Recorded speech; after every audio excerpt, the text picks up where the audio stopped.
지금 대한민국은 서해 공무원 피살 사건으로 시끄럽습니다. 여야 정치인들은 한 사람의 죽음을 두고 자신들의 이익을 위해 서로 다투고 있습니다. 사건의 진상을 규명해야 할 국가가 이것을 은폐했다는 것입니다. 한 나라에서 국민의 생명보다 더 중요한 것이 어디 있겠습니까?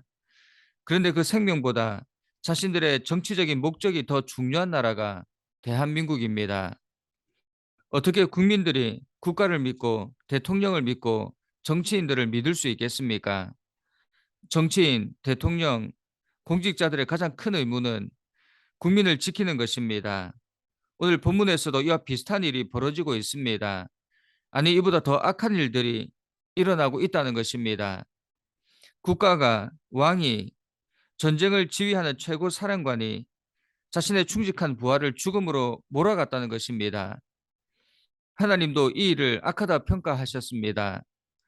다윗은 자신의 죄를 감추기 위해 의도적으로 우리아를 아내와 동침하게 하려고 했습니다. 그런데 우리아는 신비할 정도로 경건한 사람이었습니다.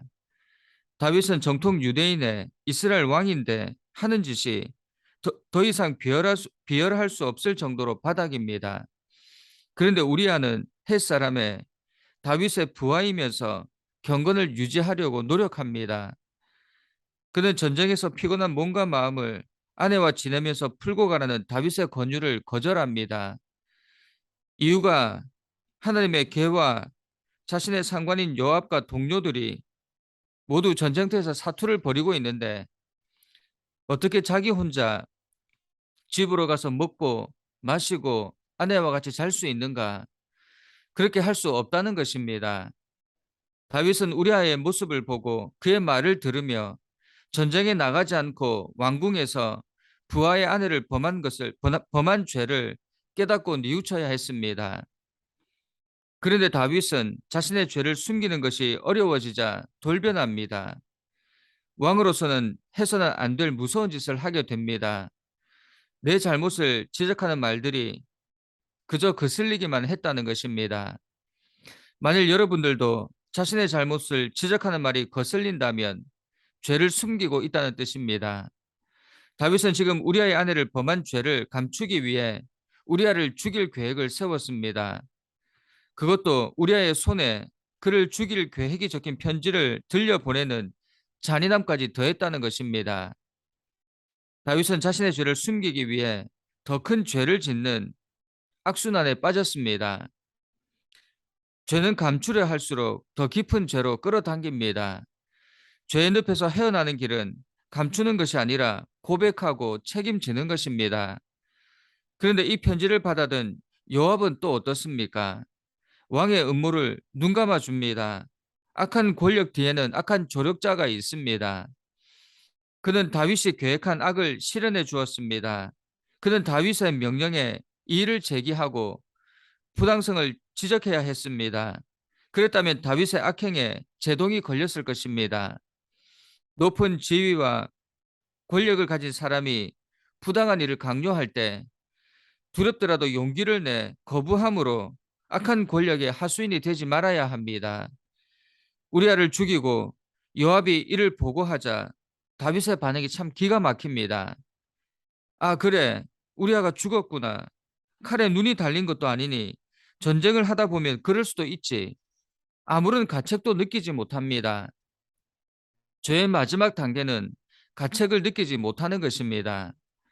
자신이 우리아를 죽여놓고 그의 죽음을 전쟁 중에 일어난 불가피한 희생으로 둔갑시킵니다. 다윗의 양심이 완전히 죄에 지배당하고 말았습니다. 오늘 말씀을 보면서 우리는 무엇을 깨달아야 하는가? 하나님은 오늘 우리에게 무슨 말씀을 하기 원하시는가? 먼저 성도는 불의한 일에 노라고 말해야 한다는 것입니다. 노라고 말하지 못할 때 그 책임이 나에게도 있습니다. 16절을 보면 요압이 그 성을 살펴 용사들이 있는 것을 아는 그곳에 우리아를 두니라고 말씀합니다. 요압은 다윗의 편지를 받고 조금도 주저하지 않고 그 계획을 실행에 옮긴 것입니다. 그는 다윗의 충실한 신하였습니다. 왕이 명령함으로 그대로 행하는 것이 당연한 일이었다고 생각할 수 있습니다. 왕정 국가에서 왕의 명령을 거역하는 것은 있을 수 없는 일이었습니다. 그러나 우리가 생각할 것은 그 명령이 부당하고 악했다는 것입니다. 하나님의 법을 어기는 행위였습니다. 십계명 여섯 번째 계명인 살인하지 말라는 것에 정면으로 위배되는 행위였습니다. 그러므로 요압은 다윗의 편지를 받았을 때 최소한 하나님 앞에 엎드려 기도하면서 해결책을 찾아야 했습니다. 마땅히 다윗의 부당함에 이의를 제기하고 거부해야 했습니다.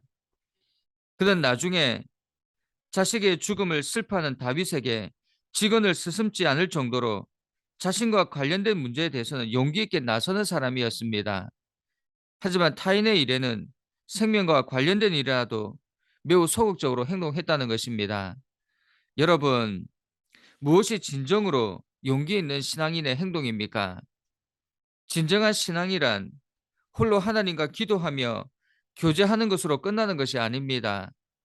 하나님과의 관계뿐 아니라 사회 속에서, 공동체 속에서 어떠한 모습으로 살아가느냐 하는 것도 중요한 문제입니다. 우리 또한 조직 사회 속에서 부당한 압력과 유혹을 받을 때가 종종 있습니다.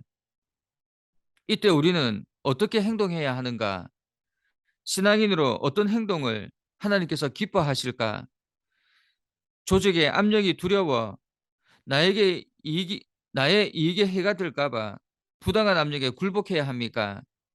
아니면 비록 상관의 명령이라도 부당하다면 과감하게 거부해야 합니까?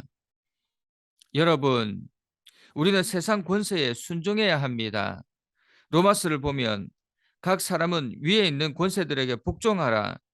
권세는 하나님으로부터 나지 않음이 없나니 모든 권세는 다 하나님께서 정하신 바라 말씀합니다. 그리고 조직 속에서 질서를 잘 따라야 합니다. 그러나 이것이 불의한 일에 무조건적으로 복종하라는 말이 아닌 것임을 여러분도 잘 아실 것입니다. 진리를 거스르는 압력과 요구에 동조하고 불의를 눈감아 주는 것은 진리를 거스르고 악을 행하는 것입니다. 핑계할 수 없는 일입니다. 우리가 신앙인으로 이러한 일을 만날 때, 세상이 부당한 유혹과 압력을 가할 때 우리는 하나님을 바라보며 노라고 말해야 합니다. 그렇게 하면 조직에서 배척당하고 고난당하지만, 눈치 없는 이상한 사람이라 취급당하지만, 그러나 세상에서는 비록 그러한 일을 당해도 그것은 일시적인 것입니다. 하나님 앞에서는 영원한 칭찬과 상급이 있습니다. 여러분, 일시적인 평안을 얻는 것이 낫습니까? 영원한 안식을 누리는 것이 낫습니까? 바라기는 우리는 이 세상의 평안을 구하기보다 영원한 하나님 나라의 안식을 구하는 모두가 되기를 간절히 소원합니다. 이것이 복된 길입니다. 때로는 부당한 압력에 노라고 말하는 것이 눈치가 보이고 그것으로 나의 것을 잃는다 해도 불의에 눈 감고 그 일에 동참하지 말고 불의한 일에 노라고 말할 수 있는 신앙인들이 되기를 간절히 축원합니다. 그래야 하나님의 백성으로 부끄럽지 않는 신앙인이 될 수 있습니다. 하나님의 징계를 피할 수 있습니다. 두 번째로, 하나님은 은밀히 행하는 일도 다 보고 계시다는 것입니다. 그리고 그것으로 우리를 평가하십니다. 하나님은 우리가 행하는 대로 갚으시는 분입니다. 사람이 세상은 속일 수 있어도 하나님은 속일 수 없습니다. 25절을 보면 다윗이 이렇게 이야기합니다. 이 일로 걱정하지 말라. 칼은 이 사람이나 저 사람이나 삼키느니라. 많은 군사들이 죽었고 그 가운데 우리아도 포함되어 있다는 보고를 받고 다윗이 한 말입니다. 자신의 군사들이 죽었는데 애통해하지 않고 우리아의 전사 소식을 듣고 만족해하며 여유를 부리는 다윗. 이 모든 일을 하나님은 다 보고 계셨습니다. 그리고 다윗의 악행에 대해 하나님께서 심판하셨습니다. 하나님께서 그를 어떻게 심판하셨는지 우리는 성경을 통해 알 수 있습니다.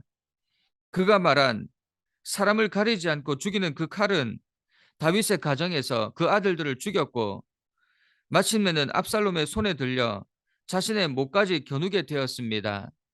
즉 다윗은 자신에게 닥쳐올 일을 자기도 모르게 예언한 것입니다.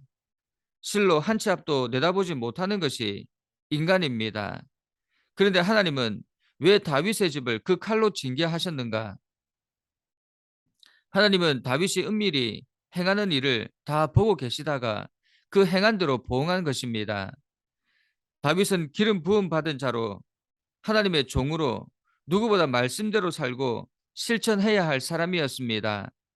그런 그가 말씀을 거역하고 악을 행했을 때 다른 누구에게 내린 것보다 더 엄중한 심판을 내리신 것입니다. 이것은 오늘 우리에게도 경고를 주는 말씀입니다. 하나님은 성도들, 하나님의 법대로 살려고 하는 백성들을 지켜보고 계십니다. 은밀한 중에 행한 것도 다 평가하고 계십니다. 그리고 행한 대로 보응하십니다. 그런데 그리스도인들 중에 하나님의 심판을 말할 때 그것은 자신들과 상관없는 것으로 불신자들을 대상으로 하는 것이라 생각하는 사람들이 있습니다.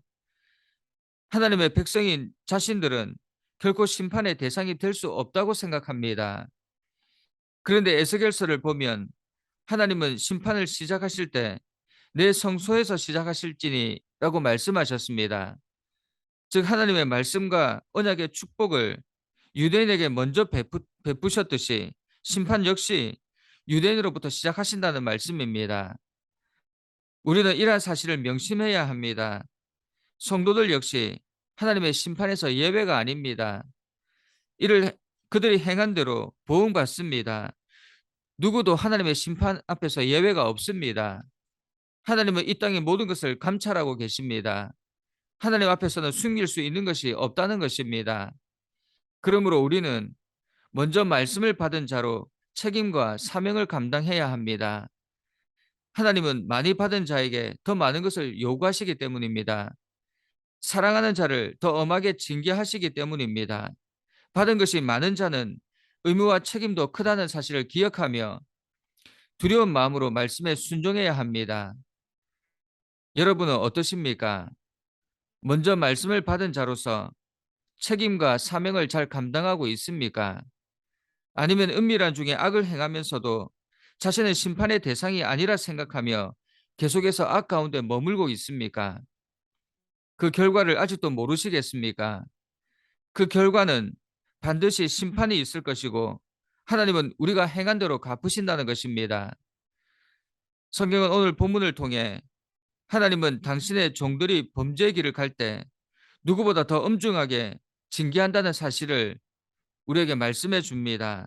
그러므로 우리는 매 순간 하나님의 눈을 의식하며 살아야 합니다.